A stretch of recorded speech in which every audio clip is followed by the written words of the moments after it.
Level 0? Make a wish on a shooting star, and you're making it a lie. There's no star up there falling, just a speck of rock or dust smaller than a grain of rice, dying in complete silence somewhere around 80 kilometers above your head. That's the myth taken care of in one sentence. It was never the interesting part anyway.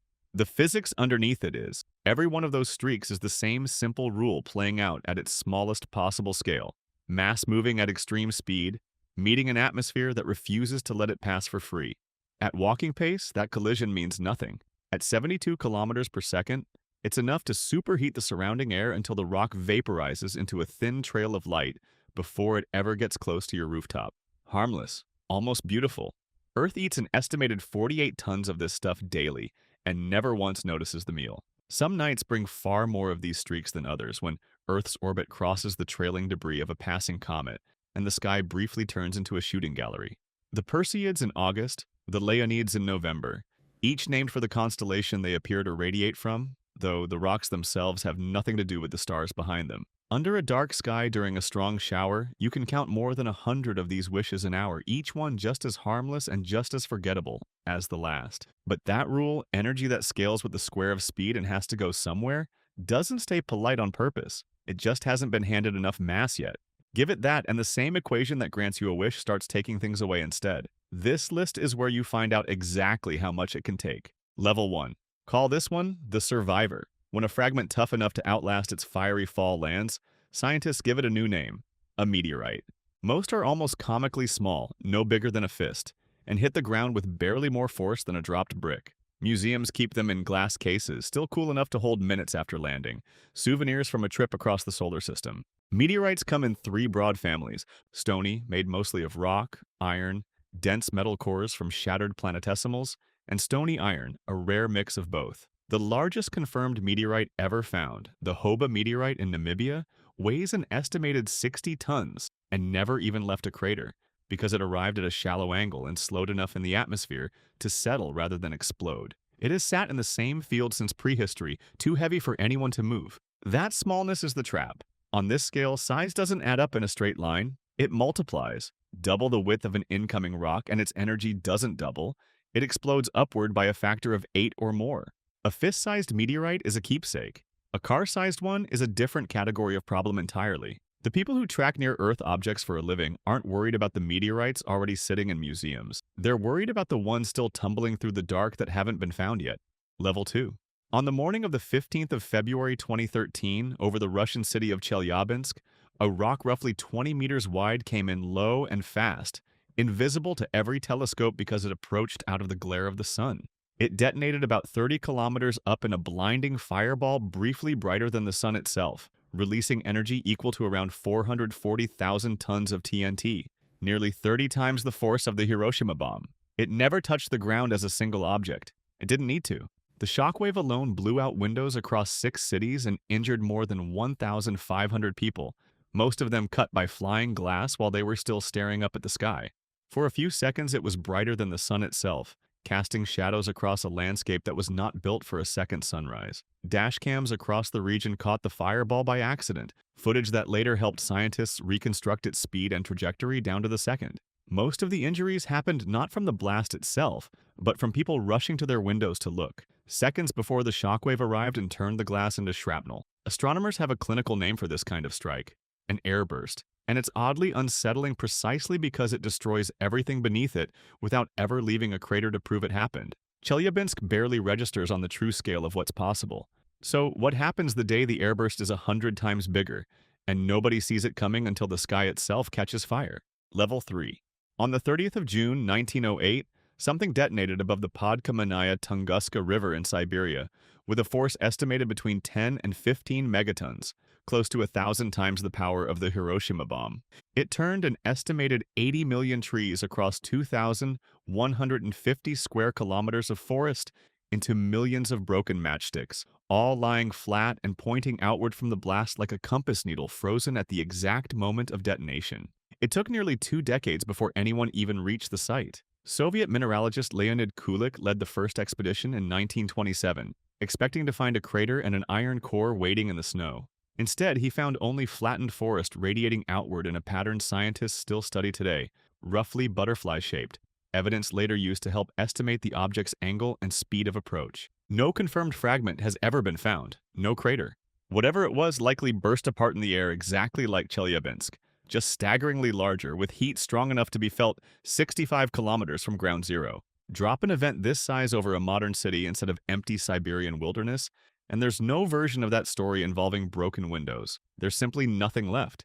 Objects this size are still hard to spot with enough warning to matter, and that's the part nobody likes to sit with for too long. So, what does it actually take to jump from erasing one city to threatening an entire region at once?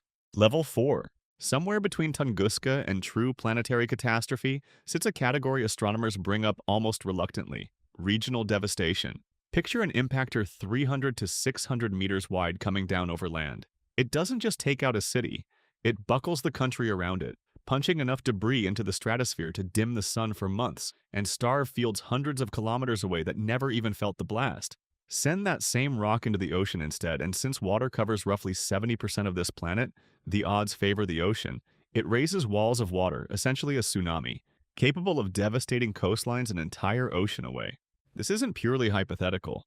In 2004, astronomers briefly calculated a real chance that an asteroid named Apophis, roughly 370 meters wide, could strike Earth in 2029. Refined tracking data eventually ruled it out, but for a short window, headlines around the world carried the same uneasy question this level is built on. What happens if the math had gone the other way? At this size, the impact itself isn't the whole disaster anymore. What matters most is whether next year's harvest survives at all. Astronomers are still finding new near-Earth asteroids this size for the very first time, every single year. The honest answer to whether one is already out there with our name on it isn't finished. It's being calculated right now. Level 5. Roughly 50,000 years ago in what's now the Arizona desert, an iron asteroid barely 50 meters, 160 feet, wide slammed into the ground at nearly 12 kilometers per second. What it left behind, Barringer crater, is a wound over 1.1 kilometers wide and 170 meters deep, punched clean through solid rock faster than you could finish reading this sentence. For decades, geologists insisted the crater was volcanic, the result of a steam explosion deep underground. Mining engineer Daniel Barringer spent a fortune trying to dig out the iron core he was certain was buried beneath it, and never found one.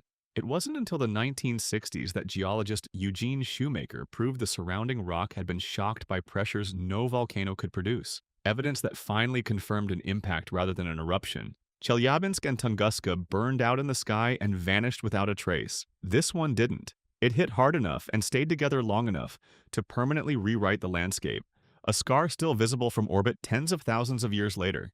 On this scale, that's the real shift. Impacts stop being brief events and start becoming permanent geography. Scars the planet simply keeps forever. One impact reshaped a patch of desert. The next size up on this list erased 3/4 of everything alive to see it happen.